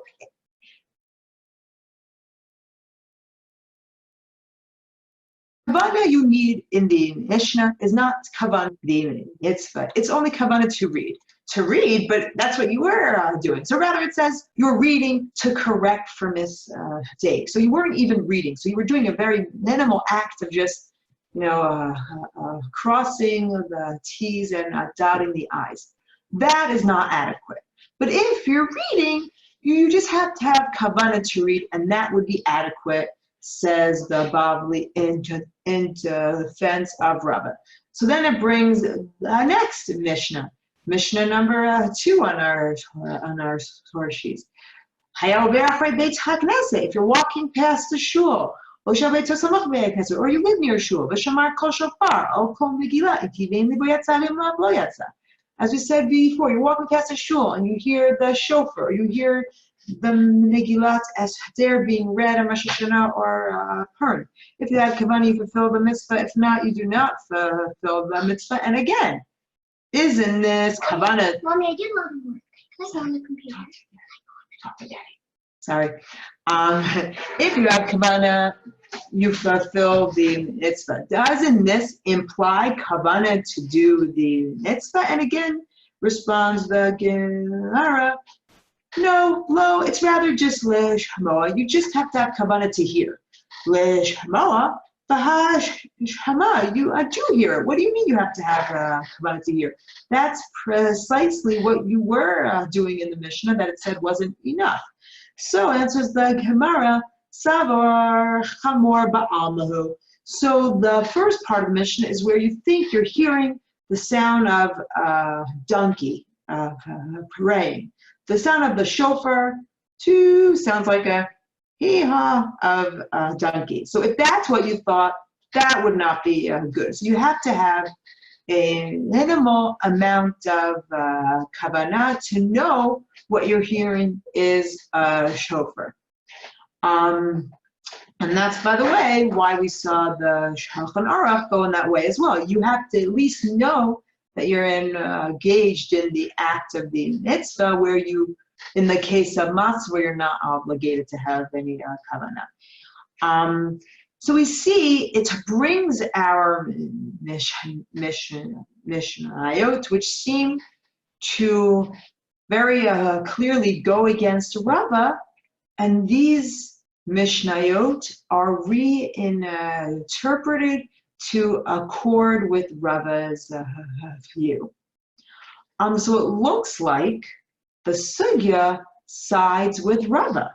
The fact that each Mishnah is read to accord with Rava, that really mitzvot do not require intention, and where it says in kivein libo, that refers to a very minimal intention to just be aware of the fact that you're performing an act which constitutes a mitzvah, but not that you have to have any deep kavanah to do a mitzvah. Then at the end of the sug, as we saw, appears that anecdote of Rabbi Zera, which on one hand seems to underline what Rava said, but it's also a point to remember that Rabbi Zera lived before Rava. And so Rava comes after him, and Rava's giving his ruling after Rabbi Zera gave his, which accords with the Mishnah. And I'll repeat that Rabbi Zera lives in Eretz Israel, and so his view accords with the view which seems to have been prevalent in the land of Israel, seen in the Mishnah. So our sugya goes out of its way to reconcile Rava's very radical position with Mishnayot. But we see that this view, that mitzvot ein tzrichot kavana, underlies other sugyot as well, and really even unrelated sugyot. So if you go to source number 19, and we'll get to the ones that we skipped, completely unrelated halacha. Hamotze tefillin. Let's say you're out in a public area on Shabbat. You're not allowed to carry. It's the Reshut HaRabim. And you found there a pair of tefillin. What do? You want to save them. Tefillin costs a lot of money, but you're not allowed to carry. And there are two pairs of tefillin. So how do you carry two pairs on Shabbos from a Reshut HaRabim to Reshut HaYachid, something that you're not allowed to do? So the first opinion of the Mishnah says, Machnisim zug zug. You take them pair by pair, meaning head and arm, head and arm. You can only take one pair at a time, meaning you would wear them. Rabban Gamli Omer Shnayim Shnayim. He says, no, you can wear two pairs at a time. So a whole bunch of ways to understand these differing views appear in the sugya here in the Bavli. But the last three make it all about whether mitzvot ein tzrichot kavana. So it says maybe so in source number 20, mitzvot tzrichot kavana kimen palgi. Maybe these two opinions of the Mishnah. One says you can only bring one pair of tefillin at a time. One says you can bring two pair. Maybe their machlokes is really about whether mitzvot require kavana. So one holds mitzvot do require kavana, and that's why you can wear two pairs at one time, because you're not, wearing an extra pair of tefillin because you don't have kavana. Umar savar, and one holds lo by kavana. One holds they don't require kavana. But then the details of how that works out really aren't significant for us right now.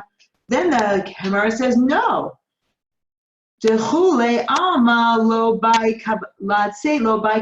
No. Everyone agrees that to fulfill a mitzvah does not require kavana. Rather, their dispute between these two opinions of the Mishnah is, do you need kavana to violate a iser, to violate the prohibition against adding on to mitzvot? But everyone agrees that mitzvot don't require kavana.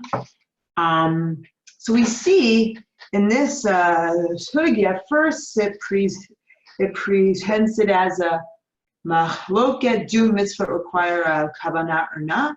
And then by the end of the sugya, it sees it as unanimous that everyone agrees mitzvot do not require kavana the way Rava holds.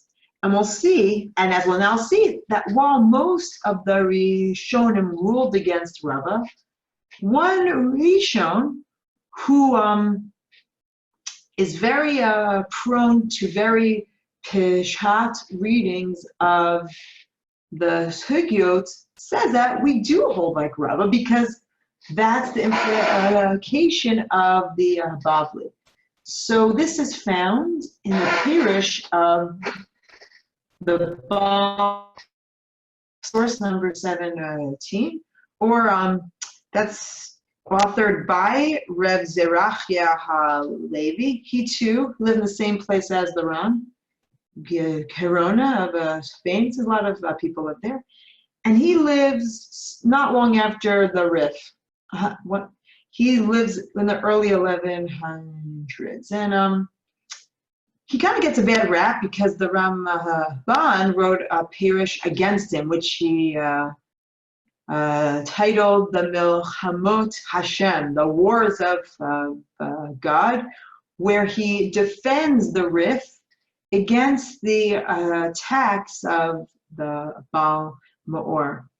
But I kind of see, and I'm sure other people do as well, the Ramban, someone has to be worth it for the Ramban to attack them. It shows the greatness of the Baal Maor that the Ramban found it worth his while to defend the Rif from him. And I kind of see the Baal Maor and the Ramban's relationship with him in the same way of the Ramban's relationship with Ibn Ezra and his defense of Rashi against the attacks of Ibn Ezra. And again, Ibn Ezra is also a Spanish Peshat Pirush in the same way that the Baal Maor is, and both cases the Ramban, I think, has some kind of what he deems about Ibn Ezra can healed love and open hate. Open rebuke and can healed love is the way he terms it. And I see that with the Baal Maor as well. So we'll see how the Ramban defends the Rif. But here, the Baal Maor is very simple, and he says, "Lepum sugya dishamata." According to the sugya here, mitzhavra kerava. The Peshat of the Sugya in Rosh Hashanah goes according to Rava, de Amar, Latzeit Lobai Kavana, who holds that in order to fulfill a mitzvah, you do not require Kavana. That is the implication of the Sugya here, says the Baal Maor. And then he says, and I'll skip it, and then he quotes the Rif, and he says, and the Rif doesn't agree with this because the Rif only brings Rebbe Zera. And he says the fact that Rif only brings Rebbe Zera shows that he doesn't hold like Rava, because, where I underline, to Rebbe Zera palig al Rava, because Rebbe Zera argues with Rava. So says the Baal Maor, so we just don't hold like Rebbe Zera. We hold like Rava. And he says elsewhere, as we'll see, this is just the implication of the Bavli, of the various sugyot in the Bavli, is like Rava. That kavanah, that kavanah is not required when performing a mitzvah. And says the Raza, says Reb Hirachia Halevi, and that is the law. That's what we hold. To do mitzvot does not require kavanah. So you see why the Ramban would attack him on this, because everyone else goes against this. None of the Rishonim agree with the Reb Hirachia Halevi, but the Ramban is tuned to Peshat as well. So the Ramban has to respond to the Reb Hirachia Halevi's very good point that the Sugya goes like Rava. So what are we going to do with that? So the Ramban responds and gives a way to reconcile both the Peshat of the Sugya with the bulk of the Rishonim of how we paskin the halacha. And he writes, so first he quotes the Baal Maor, which I left out, and source number 18, the Ramban, this is Nachmanides, and he also lived in Girona. At around, he lived at the beginning of the 12th century. So he writes, Amar HaKotiv, de Rava lo mechradihu peruke. Says, okay, you're not getting Rava right. When Rava said that, meaning when Rava said, go back to source number 2, Zot omeret hatokeh ashir yatsa, that wasn't his own opinion. Rather, getting back here,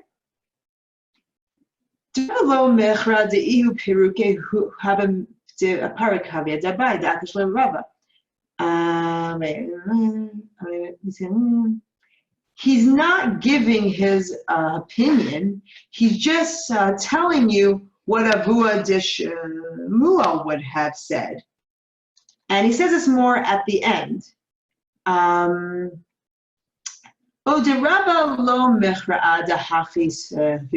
is not saying that he holds like this. Ella zot omeric amar. He's saying this is to say that one could infer that.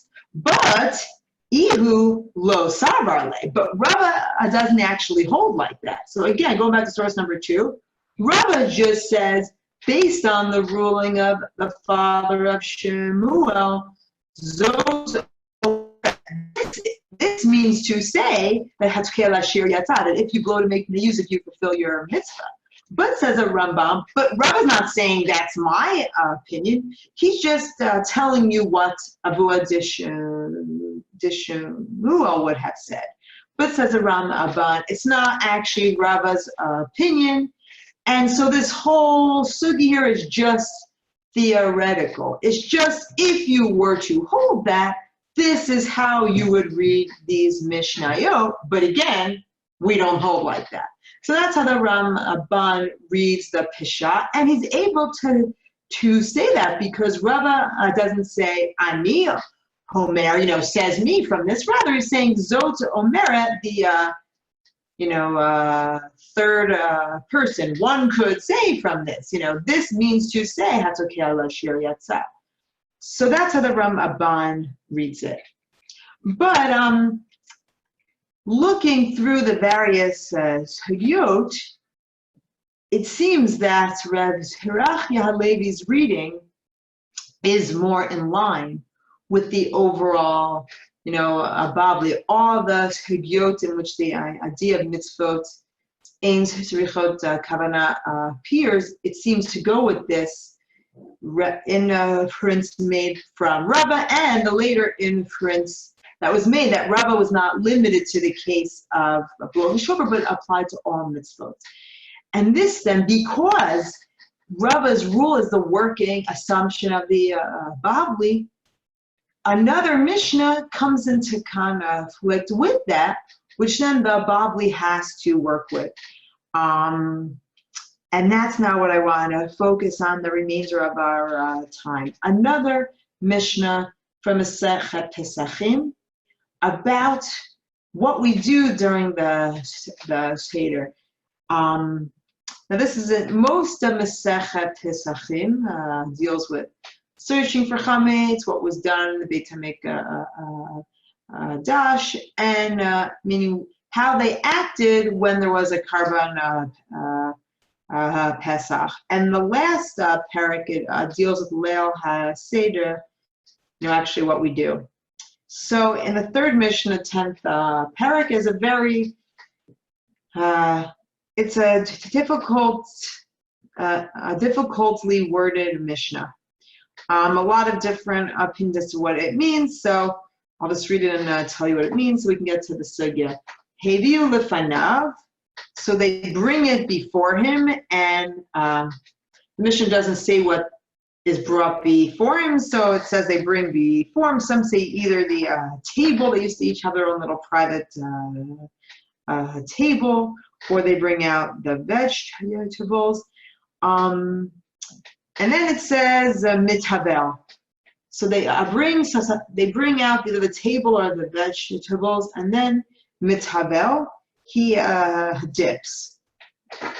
What is he dips also isn't clear.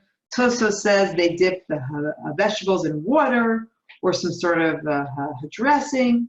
The Ran says refers to charoset. So either way, they bring out some vegetables, they dip, and then it says bechazeret, and he eats it with lettuce. So he's having some sort of prolonged pre-vegetable course where he dips. Ad shehu magia leparperet hapat, until he reaches the course which is parperet hapat, means second dairy to the bread. So meaning Let me make this clear because, again, this is really it's a very hard-worded Mishnah. He eats lettuce at the beginning of the meal until he reaches the lettuce that we will eat with the matzah. Then heviu lefanav matzah v'chazer v'charoset. And then they bring the matzah, the unleavened bread, the chazeret, the lettuce, and the charoset. And charoset, you know what that means, the charoset. Rashi explains, it's nuts and, Toso says it's nuts and fruits, all the things we have. Okay. And it says, and then it's a machloket, whether it's a mitzvah to have charoset or not. So that's the Mishnah. So it's very difficult to understand Mishnah. As I said, there's a lot of medieval Rishonim which try to work out the words on it.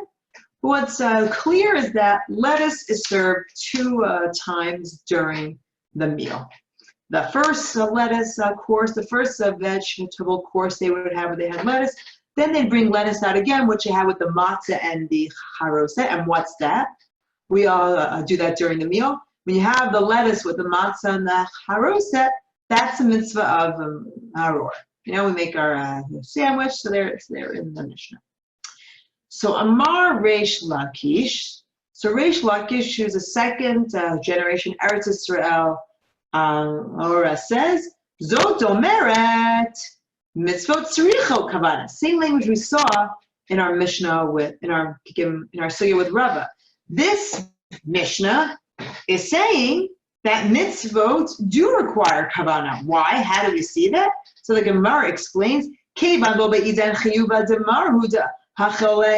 it was not the time of mar that you ate it, meaning this first lettuce that you ate was not the time of the mitzvah of aror, so you ate it with harei puri ha'adam ha'chalei. So you ate it with a regular bracha of harei puri ha'adam. And since it was during the non-mitzvah time, dilma lo ichavein le'aror. So maybe when you ate it here in the vegetable course, and by the way, people used to do that.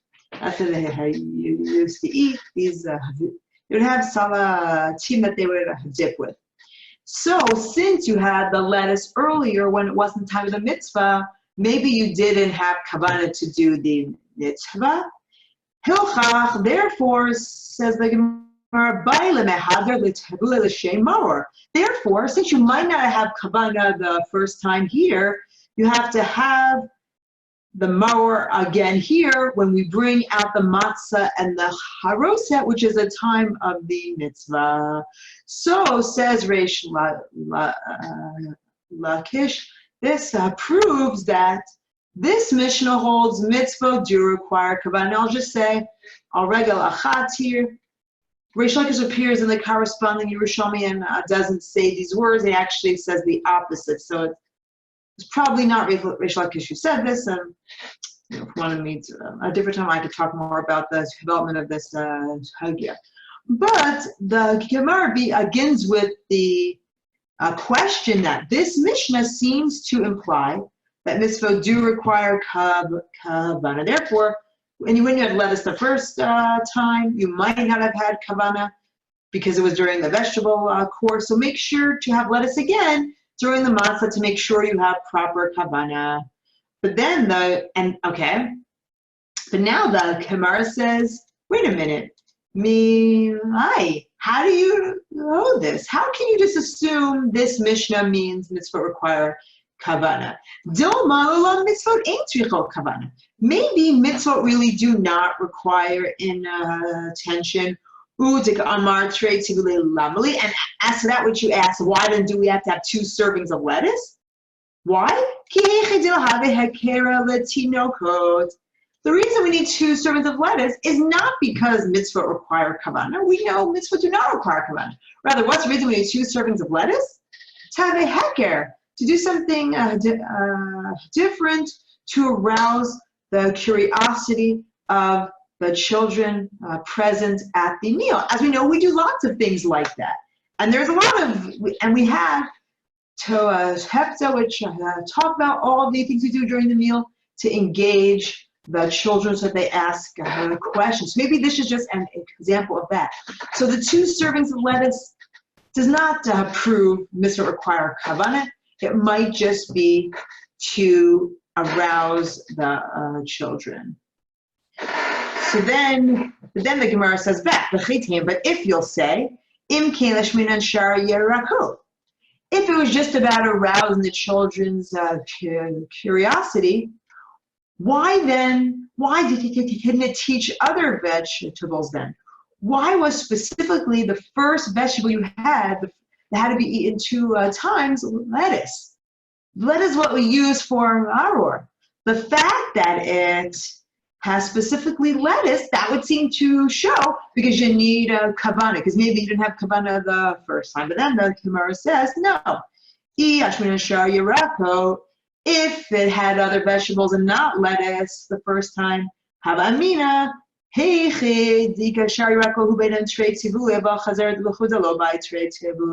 maybe you would have thought only other vegetables required 2 dippings, but maybe you would have thought lettuce does not require 2 dipping. So again, it says lettuce, and you have to do it 2 times. So you know that even lettuce has to be done 2 times. So again, that'll be a heker l'tinokot, not because mitzvah require kavanah. So, but the reason you have lettuce 2 times at the meal is to, and it doesn't have to be lettuce. It can be any vegetable, which is what we do. Any vegetable can be had 2 times at the meal, but it specifically taught lettuce to show, even if it is lettuce you have the first time, you have to have it again. And again, it's not for kavanah reasons, it's for educational reasons, to arouse the curiosity of children. And then the Gemara, it brings another Mishnah to again try to go back and forth. And again, it says, but again, but again, how do you know mitzvot don't require kavanah? Maybe Doma Kisar Rabbi Yossi mitzvah in tzrichot kavanah. Maybe Rabbi Yossi does say mitzvah require kavanah. And again, hi divide trade tivule. And why do we have to have 2 dippings? Kechidave hekera l'tinokot. It'll be again, maybe it's not because we need kavanah, the reason we need 2 dippings, but maybe it's still be a heker for the children. And then the Gemara concludes, well, im kain my mitzvah. If it's just about a heker for the children, why then does it call it a mitzvah? If it's just a heker, you wouldn't have thought it would use the word mitzvah. And that's how the sugya ends here. So if that wasn't clear, the sugya has a back and forth as to whether the Mishnah in Pesachim requiring 2 servings of lettuce presupposes a need for kavanah, and that's why 2 servings of lettuce is necessary, because maybe the first time you had lettuce, you didn't have kavanah to do the mitzvah. Or it's no, the reason you have 2 servings of lettuce is not because kavanah, it's to serve as a heker, is to have something stand out to arouse the curiosity of the children present. And again, in this sugya, the Baal Meor goes with the view that we see from here, mitzvot do not require kavanah. And the Melchamot Hashem says, no, everyone holds that mitzvot tzrichot kavanah. And he says, and I'll write more in Rosh Hashanah. And the Beit Yosef here, Rav Yosef Cairo, brings all the opinions of the Rishonim on the matter. And he brings Rav Zerach Elev the Baal HaMaor. He brings the Ramban and everyone, and he writes in the end, Inyan halacha, kevan deharif v'harama v'harash, maskim the mitzvot tzrichot kavanah, hachina katinan. Even though there is a view of the Baal Meor, and even though it does read well in the sugyot, the Inyan halacha, the way we hold is because the Rif, the Rambam, and the Rush, we didn't see. He's the father of the Torah, who the Beit Yosef is a commentary on. Since they all hold that mitzvot do require kavanah, that's how we hold. That's the rule. We can make an exception for something like matzah, even maybe maror as well. But note, this sugya here in Pesachim didn't have the eating as a exception. So I could have brought that there, but it didn't, and that would show, because Rava holds mitzvot do not require kavana in general, and that's a view which the later rabbis of the Bavli saw as well, and then had to kind of read into things which kind of conflicted with it. But later on, the way the halacha was ultimately formulated was that the view that, of course, mitzvah has to have kavanah. If I just take one moment, just to understand these two views, I think it's easy to understand why the Rishonim would want you to have kavanah to do a mitzvah. Thinking that, one of the very early critiques that early Christianity had on Judaism was that it's so mechanical, it's so technical. There's no heart in it.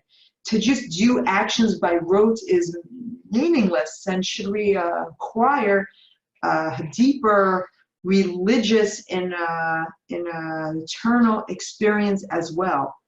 And that might be, what's driving most of the Rishonim to hold that. How can you have a religious act that isn't accompanied by an eternal mental devotion?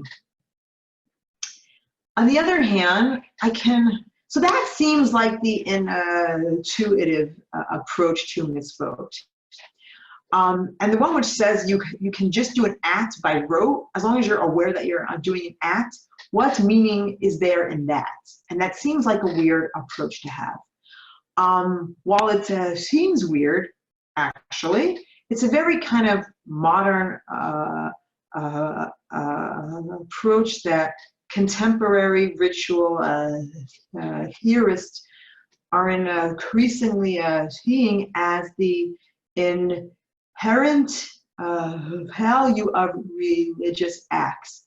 That a religious act could have meaning just by virtue of the fact that it's an act that a group of people do at a set time for a set thing, and it has meaning in the communal sense. And all the more so I see that now that we're all here, doing the same act, that I can light candles one day.